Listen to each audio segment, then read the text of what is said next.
And so recently I was on YouTube and I saw this really interesting clip from this documentary, this basketball documentary called Linsanity, which basically documents the rise of this really famous basketball star named Jeremy Lin in 2011 and 2012.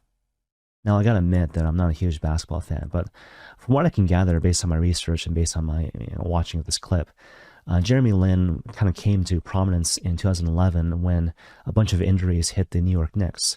And so Jeremy Lin was a bench player up to this point, but all of a sudden, because of, again, injuries, he rose to prominence as the starting point guard for the New York Knicks.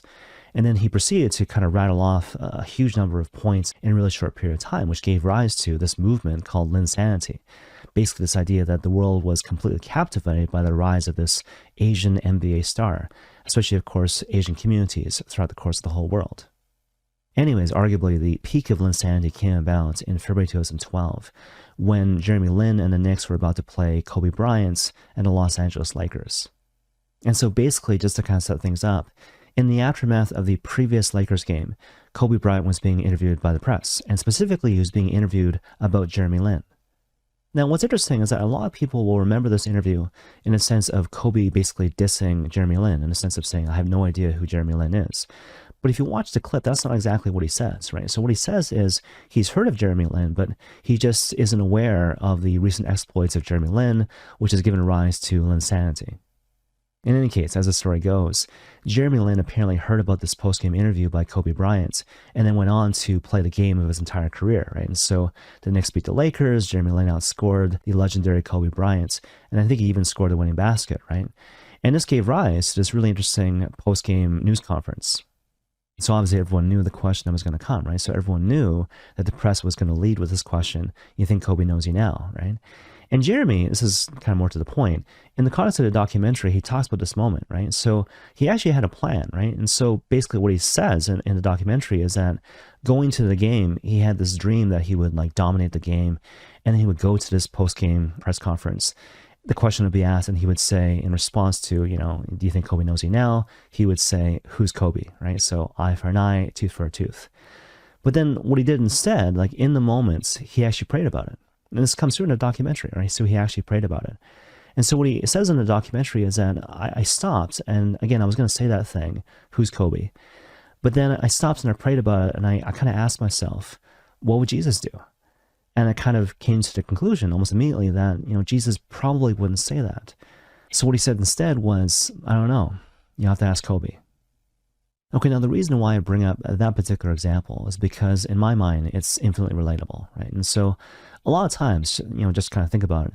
Whenever we are wronged by someone in some way, we think to ourselves, well, gosh, I have the right to do whatever I want in response to the wrongdoing, right? So maybe we limit ourselves in terms of proportionality, but at the same time, we maintain this Old Testament thinking of an eye for an eye, a tooth for a tooth, responding with sort of an answering violence, if you will.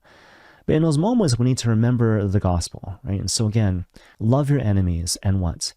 Pray for those who persecute you. And on top of that, think about what kind of prophetic gesture can I do in response to the wrong which has been done.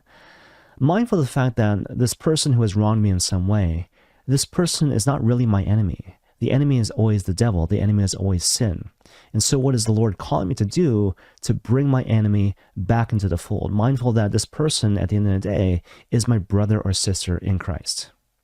And so just to kind of bring it back to the example of Jeremy Lin, if he had said in response to that question, who's Kobe? What would have happened? Like everyone would have laughed and no one would have faulted him for giving that type of response, because, Kobe offended me. And so I have a right, if you will, to respond with a certain answering violence. But give him credit. He prayed into it. Again, what would Jesus do in response to the situation? And so he didn't stand on his rights, but he kind of asked himself, what is the prophetic gesture I'm called to do in this particular moment? And you see, here's the thing, right?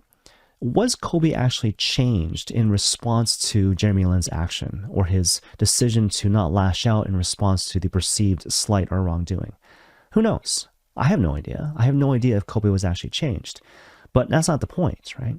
Whenever we choose to engage in a prophetic gesture to try to lead our brother or sister back into the fold, and we do it out of love for God, in obedience to his will, that is a particular moment which is always meaningful in the context of salvation history.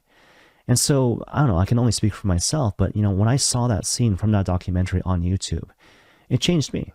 It changed my heart. So much, in fact, that I felt it necessary and important to share the story with all of you, with the hope and the aspiration that it might change your heart too. And may God bless you all.